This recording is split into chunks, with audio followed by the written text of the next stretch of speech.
too much. You're simply operating at a level that forces pulling. others to question how little they've been demanding from life. That's why they say you make things deep. No, you just stopped pretending everything was okay when it wasn't. You refuse to laugh at what's toxic, to agree with what's senseless, or to clap for what's empty. That level of honesty doesn't blend well in social environments built on mutual delusion.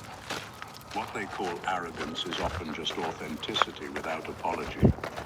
You're not trying to impress anyone, you're trying to stay real. But to people who've confused blending in with being kind, your presence feels like a threat.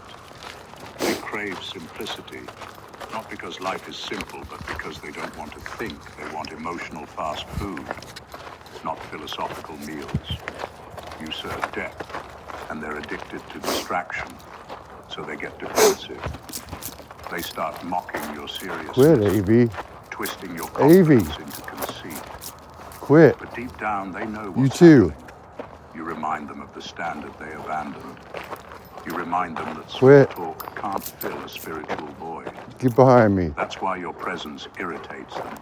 Get back. It's not because you're complicated. It's because you expose how comfortable they've become living without substance. Number 2, your intelligence isn't just mental, it's moral. Your intelligence isn't just about how well you think. It's about how clearly you see. It's not limited to information or vocabulary. It's moral, spiritual, and intuitive.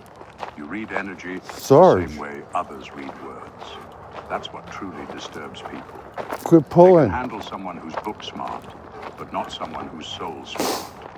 When you walk into a room, you don't just notice what people say. You notice what they hide. And that's exactly why some people feel uneasy around you without knowing why. Your intelligence doesn't play along with performance. You can sense when someone's pretending, when kindness is fake, or when motives are mixed. You've learned to see through charm, manipulation, and forced humility. And that's what people find unsettling. They can't mask their intentions around you the way they do with others. You detect spiritual dishonesty instantly, and your calm response to it feels like confrontation. You don't call it out, but the fact that you don't fall for it is enough to make them nervous. People mistake your discernment for judgment. They assume you're too suspicious or hard to please. But what they don't understand is that once you've seen the world without its filters, you can't unsee it. You can't pretend not to notice hidden manipulations to keep the peace. You can't ignore energy that feels off just to stay light. Your intelligence operates on a frequency that most people don't want to tune into, because it would force them to deal with their own shadows. That's why your presence feels heavy to those who depend on deception for influence.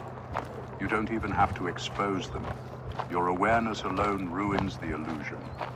They can't guilt-trip you, gaslight you, or flatter you into submission. Their usual tricks bounce off. You're immune to emotional theater. And in a world that rewards performance over truth, that makes you dangerous in their eyes, they'll say you read too much into things or make everything deep. But the truth is, your insight doesn't come from overthinking.